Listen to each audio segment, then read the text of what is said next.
Hey guys, welcome to Growing Your Church with Social Media. I'm Nils Smith. I want to introduce myself and talk about what it is this whole thing is about and how it is we want to help you grow your church. Now, I believe social media can help you grow your church numerically, but I also believe that it can help grow your church spiritually. And I believe that because I've experienced it. I've experienced it as a pastor. I've experienced it in my own life, and I've experienced in a lot of ministries and churches that I've had the privilege of working with over the past 10 years, literally 10 years of working in social media. So I want to share my story a little bit, how I became entrenched in social media and the things I've learned along the way. As I introduce myself, I am an author. I've written several books. These are two books. I'll talk about these in a little bit. Social Media Guide for Ministry and a book called The Social Media Guide. Also wrote a book on cryptocurrency. We're not going to talk about that in this session or in this course. So I'm excited to help you. I'm also a dad. I've got two kids. I'm married. I've been married to my wife, Katie, for 14 years. We live in New York City. We go to Hillsong Church here in New York City. I'm an ordained pastor. I last pastored a church called Community Bible Church in San Antonio, Texas, where I was the innovation pastor, which meant I led the online church. I led a lot of the multi-site initiatives or multi-site campuses, as well as communications and all kinds of aspects of the church. And then I was a youth pastor for about a decade. And so I started in youth ministry, and that's really where my story began in social media. Is I started in youth ministry in 1999. And back in 1999, I was 19 years old. I was a youth pastor, summer youth minister at a church called St. Mark's United Methodist Church in Baytown, Texas. And there were two key resources that I was given at that church, given access to at that church. And it was a small church. Our first Wednesday night, I remember we had two kids that attended that first Wednesday night service. And it was interesting. It was a 7th grade girl and a 17-year-old boy. So a very, a junior in high school, very different age groups, very different interests.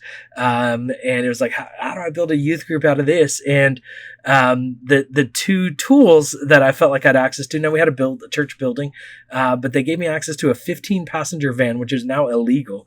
They don't make those anymore, I don't believe, and definitely don't give those to 19-year-old youth ministers. And there was one computer in the church. It was on the secretary's desk. That's when you use the term secretary. And it had dial-up internet. And so I remember that first Wednesday night youth group, and that girl, that 7th grade girl, said, "What's your aim?"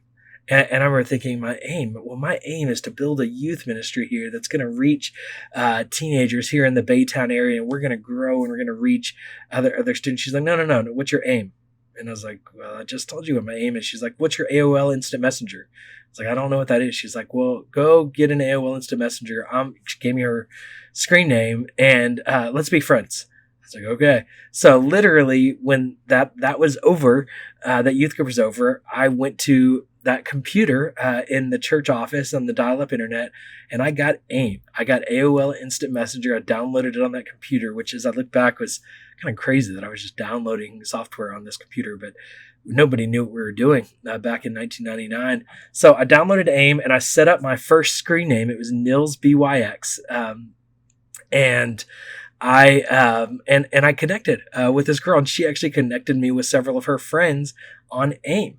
And literally the next day, we had connected and we said, well, let's go bowling tomorrow. And so I picked up her, and I picked up that junior in high school boy and one of his friends, and we went bowling that day, and we built relationships, and that those digital relationships turned to physical relationships. And I remember thinking, there's something here. And that summer, I spent every day on AIM, and I spent just about every day driving that 15-passenger van, picking up students. And by the end of that summer, we were averaging about 40 students at our Wednesday night youth group outing. And we saw so many things happen, and so much of that came from the fruits of the digital ministry that I didn't even realize what I was doing. I didn't have a plan. I didn't have a strategy. I just was building relationships the way that the teenagers told me how to. Well, the reality is that social media began to develop from there. And so we began to see platforms like MySpace came along. And so I remember in 2002, one of the youth, as I was a full-time youth minister at that point, saying, hey, what's your MySpace? And I was like, oh, it's this MySpace. And they said, go to myspace.com and let's be friends. Add me to your top 8. And so I figured out this MySpace thing, and it was instrumental in building a youth ministry and connecting with teenagers. And then this platform called Facebook came along, and I remember the day I got access to it, and I literally had like gotten onto people's accounts just so I could tinker, because you could see the momentum building around Facebook. And then when I got access, it was like I was all in. And the teenagers that I worked with were all in, and we began to see, and I then was leading a college ministry, and it exploded, because the first day that we were able to do Facebook advertising, we did that, and for about $50, I was able to reach literally every college student in San Antonio, Texas. Because it was new, it was available, and just about every college student was on that platform. And so it was so efficient at that time, and people saw everything you posted back then as well. And so by being an early adopter, I saw so much engagement happening. And then about 10 years ago, or maybe 9 years ago, I was asked to start onlinechurch.com with Community Bible Church. And we basically built a church on Facebook, and built community on Facebook. And we had organically, our Facebook page grew to over 800,000. And we had more people from outside of the United States streaming and attending our services than inside. Now, your goal might not be to reach the world with social media. Now, I believe you can do that, but your goal likely is to reach your local community and have a more effective local ministry. And I believe social media will allow you to connect and allow you to engage in that way. So when I wrote this book back in 2012, I used to get a lot of pastors when I'd speak at conferences and do different webinars. Almost every time I'd get pushback of, why in the world would you encourage people to be on social media? And I get it. I get that social media has had a lot of damaging effects. It's had a lot of damaging effects on teenagers, and it had a lot of damaging effect on a lot of people, and just technology integrated into our lives. I believe as ministry leaders, we need to help our congregations use these technologies in a healthy way. Because the reality is the technology in themselves is not a bad thing. It helps us connect with each other. It helps us communicate with each other. For many churches, people are only attending your church, regular attenders, only 2 Sundays a month. You're only getting 2 hours a month in engagement. But the reality is they're spending about 2 hours a day on social media. And we have an opportunity to connect with them in that engagement in a healthy way, in a very relational way, and help them to connect with each other.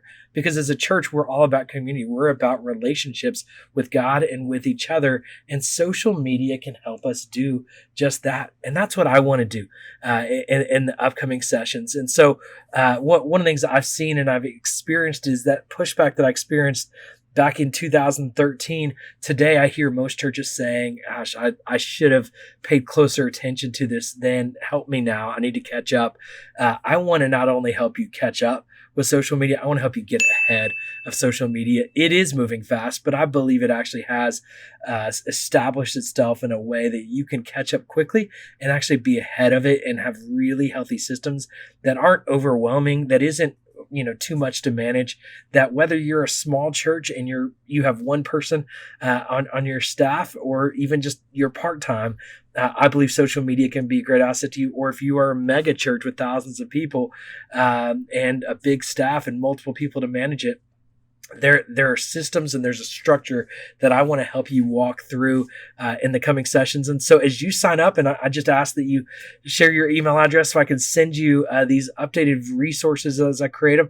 There's 3 key resources that I am going to release over the next few days and I guess weeks. And so the first is a resource or a video called Top 10 Mistakes Churches Make with Social Media. I'm going to share the things that I have learned and seen and continue to see over and over and over again. You're probably making some of those mistakes today. So that's going to be the first resource that you're going to get access to. I believe by hearing the mistakes, it's going to help you become more efficient. I'm going to give you answers in the midst of that as well. The second is the Facebook framework to grow your church. And so I'm going to give you the framework that existed, because Facebook back in 2013, 2012 was very different than it is today. There's so much more to Facebook and their family of apps, and what that looks like with Facebook groups, Facebook pages, your personal profile, Messenger. There's a lot to Facebook, and I'm going to give you a framework as to how you best structure your Facebook presence for your church, no matter how big or small your church is. There's a framework that I believe is effective for every church, and how they use it in today and right now as you're watching this series. And then the third is defining the win for your church on social media. Many pastors ask me, how do I measure effectiveness on ROI? Most people measure by how many followers they have. That is the wrong measure of success. Let me speak that now. And maybe I'm already giving away one of the secrets to the biggest mistakes that churches make. There are better measures of success on social media. There are better ways to measure your return on investment. So I'm going to help you do that. Thank you so much for watching this video. I cannot wait to journey with you as we dig into social media together. So leave your email address. We're going to be sending you those resources in the coming days, and I can't wait to watch your church and to hear stories of how your church leans in to social media and grows both numerically and spiritually as you lean into social media. Thanks so much.